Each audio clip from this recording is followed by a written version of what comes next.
Con ustedes su amigo Marco Bram en un episodio más de Conversando de Todo y de Nada.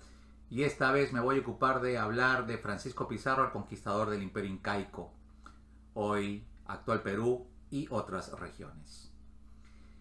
De Francisco Pizarro hay mucho que hablar, pero por motivo de esta presentación y del tiempo solamente me ocuparé de algunas anécdotas del lugar de su nacimiento, de sus padres, pero sobre todo del episodio que marcó el hito principal en lo que fuera la conquista del Imperio Incaico, que es la captura de Atahualpa en Cajamarca.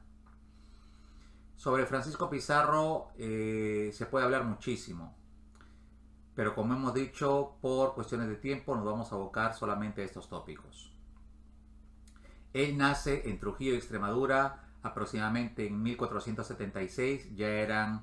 Ya gobernaban España los reyes católicos. Unos sitúan su nacimiento en 1473 y otros van hasta 1478. Sí, Trujillo, Extremadura es una ciudad que dista 250 kilómetros al sur de Madrid y que hasta el día de hoy se dedica a la ganadería y a la exportación de jamones. Su censo actual no difiere mucho del que era cuando Pizarro nació. Actualmente cuenta con menos de 10.000 habitantes. El padre de don Francisco Pizarro fue don Gonzalo Pizarro Rodríguez de Aguilar, quien vendría a tener 3 hijos legítimos, Hernando y 2 hermanas de otros 2 hijos bastardos que vendrían a ser Juan y Gonzalo, y otras 4 damas, 2 y 2 en otros compromisos. Así que Francisco Pizarro vendría a tener hermanastros por parte de padre, 3 varones y 6 hermanas, 6 hermanastras. Por parte de madre es importante destacar a su hermano Francisco Martín de Alcántara, quien lo acompañaría hasta el último día de vida de Francisco Pizarro, hasta el día de su muerte. Pues bueno, él nace en 1476, fruto de la unión de don Francisco Francisco Pizarro y Rodríguez de Aguilar y doña Francisca González. El primero es un hombre de armas que hizo campaña en Granada y en Italia, donde ganó el apodo del Romano, y que estaba emparentado con las familias más influyentes de Trujillo de Extremadura en España. La segunda, en cambio, doña Francisca González, provenía de cuna humilde. Sus padres les llamaban roperos porque se habían dedicado a la venta de ropa usada, y ella servía de criada de una monja del convento de Francisco del Real, y esta sería doña Beatriz Pizarro, tía del padre de don Francisco Pizarro. Así que aquí ya se dan todos los elementos como para una novela romántica, ¿verdad? En una de esas idas y venidas de la criada de doña Beatriz, pues seguro que se topa con don Gonzalo Pizarro, y pues fruto de este encuentro nacería el hijo bastardo de don Gonzalo, que vendría a ser el conquistador de América. Ya con esta mancha sobre ella, doña Francisca González tiene que dejar a su hijo e irse a vivir con un antiguo jefe de la madre de ella. Bueno, se dice que don Francisco Pizarro, reconocido por su padre y empleado por este para cuidar y pastear a los cerdos que eran propiedades de la familia que tenían tierras en Trujillo. Pero aproximadamente a los 15, 16 años se dice que fuga hacia Sevilla con unos viajeros porque habría perdido algunos animales, y temiendo el castigo que podría recibir, don Francisquito pues huye y se va para no volver más, y si vuelve será investido con la gloria y el honor que sus conquistas le ganaron y le granjearon. Así que nos vamos ahora hacia el Nuevo Mundo, puesto que Pizarro antes de ir al Nuevo Mundo, hace campaña en Italia, se enlista como soldado en el ejército español, pero no tiene mayores méritos, una campaña opaca, jugaba en contra de él que era analfabeto, pues siendo hijo bastardo no recibió la educación que por ese entonces merecían los hijos legítimos, es socialmente marginado, dedicado a cuidar cerdos. Así que ya pueden ver todo este ambiente hostil y adverso en el que creció Francisco. Jugaría un papel muy importante para endurecerlo y para marcar en él las ansias de superación que lo acompañarían toda su vida. Así que después de las campañas que realizó en Italia, donde estuvo 3 años, vuelve a España, pero pues con un futuro incierto y sin nada que temer ni nada que perder, decide irse hacia el nuevo continente que había sido descubierto unos 10 años antes, probablemente 10, 15 años antes. Llega al nuevo continente y allí con Alonso de Ojeda se embarca en muchas misiones, ¿verdad? Todas ellas de riesgo y donde expuso su vida múltiples veces. Se dice que hasta recibió en total unas 7 heridas por flecha en las campañas que tuvo contra los indígenas caribes que por aquella época también poblaban lo que hoy es la actual Colombia. En vista de sus habilidades como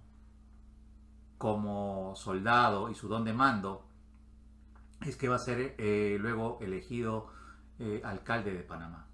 Y siendo alcalde de Panamá, unos dicen que tenía fortuna, otros dicen que no la tenía, decide asociarse con otros dos personajes, Diego de Almagro y Hernando de Luque, para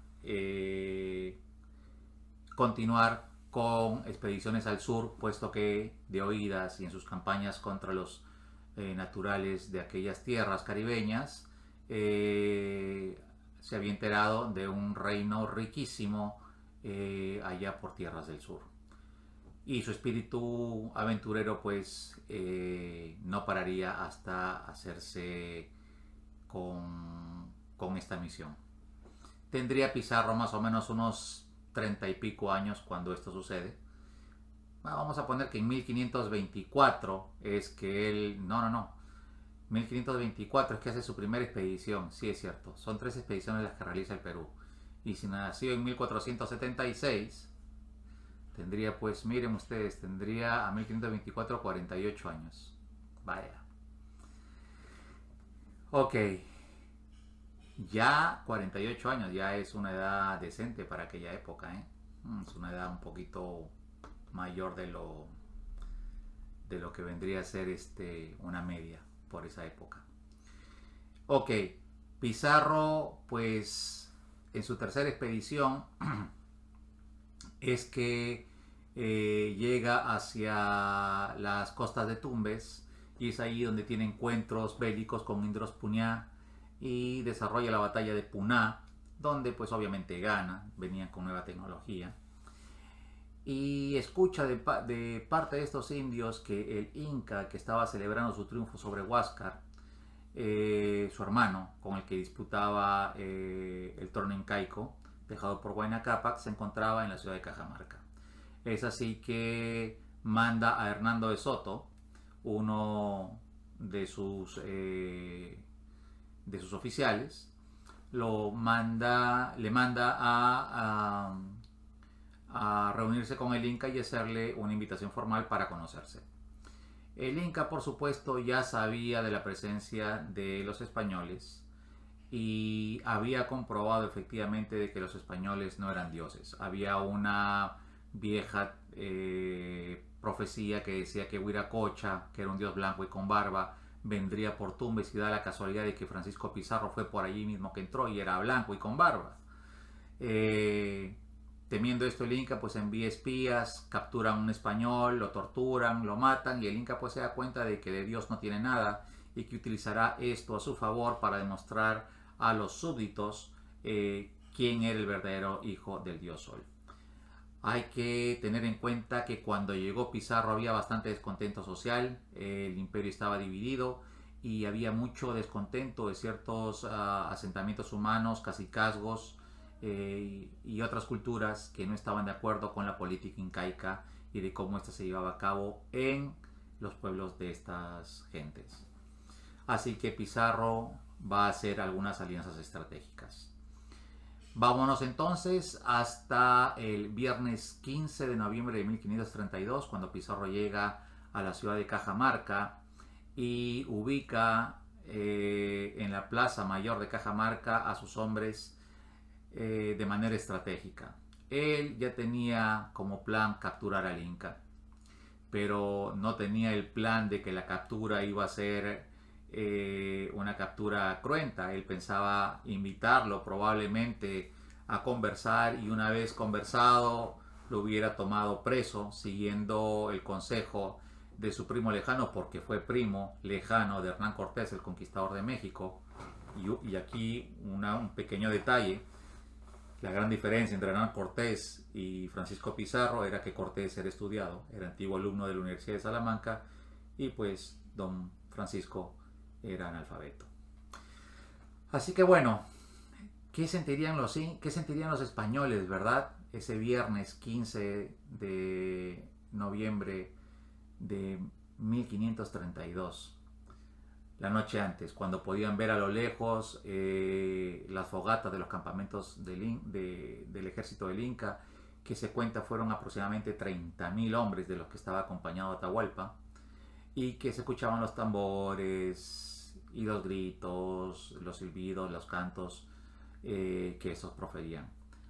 Se especula qué hubiera hecho Atahualpa con ellos. Eso sería entrar en el terreno de lo que qué hubiera sido, pero se especula de que Atahualpa probablemente, si no los hubiera matado, los hubiera humillado, porque ya sabía que de dioses no tenían nada. Sin embargo, la perdición de Atahualpa fue el extremo interés mostrado en los caballos de los españoles, con quien pensó podía ampliar el potencial bélico de su ejército, porque los veía como armas, y eso era lo que realmente eran en ese momento también. Atahualpa a todo esto era un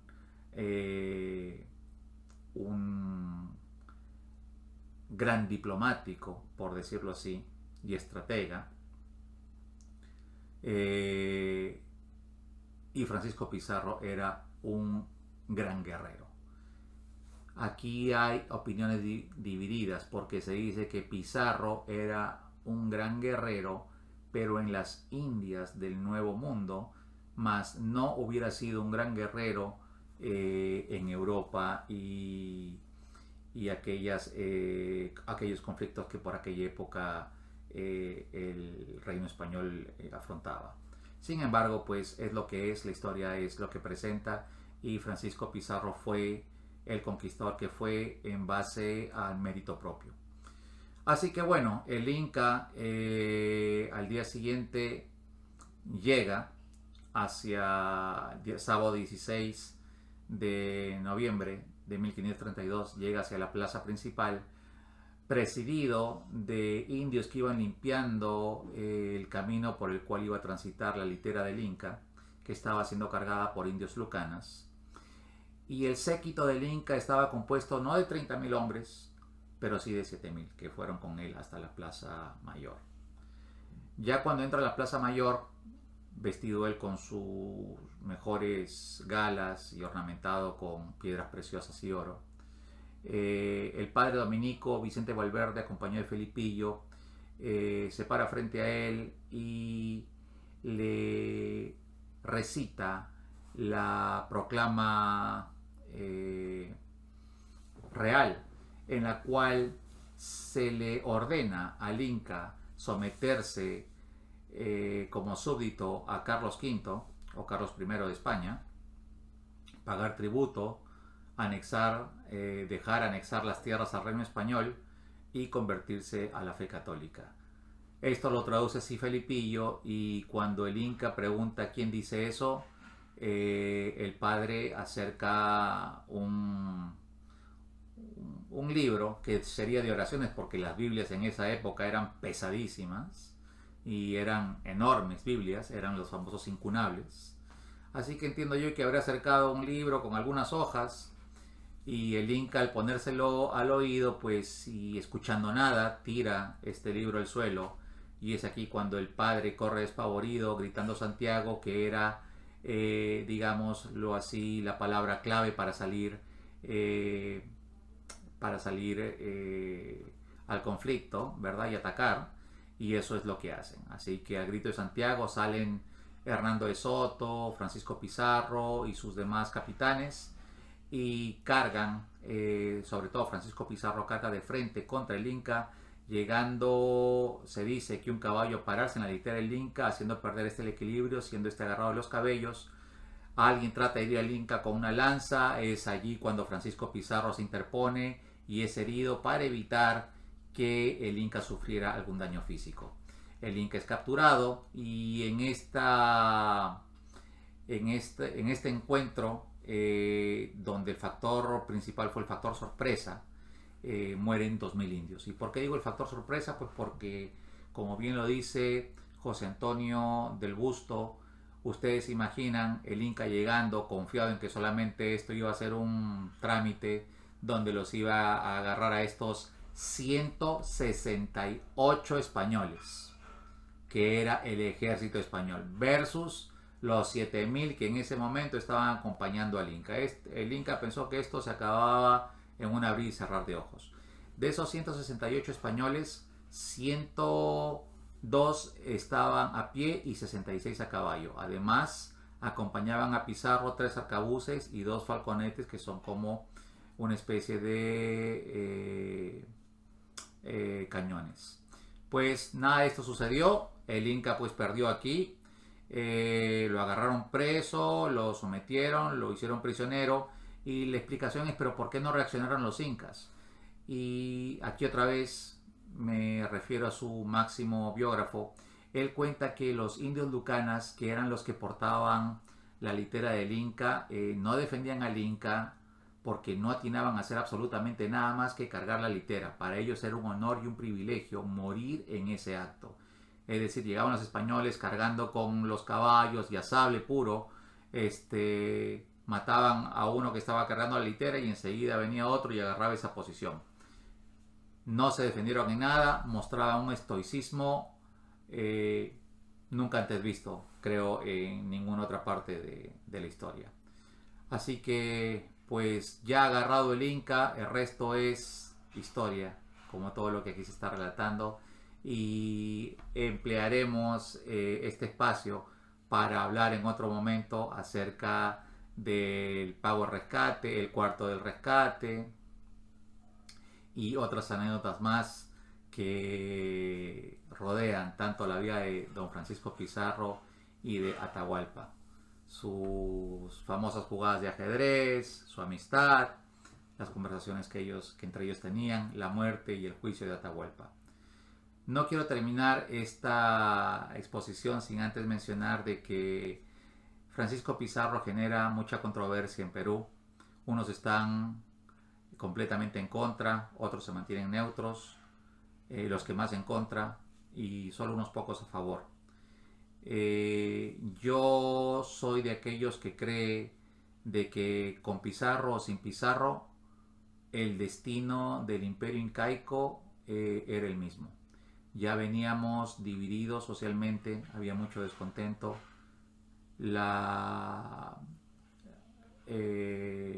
Los reinos europeos ya estaban en Panamá y en el norte de América, en México, y solamente era cuestión de tiempo esperar quién hubiera sido el conquistador en ese momento, y conquistadores habían varios en fila.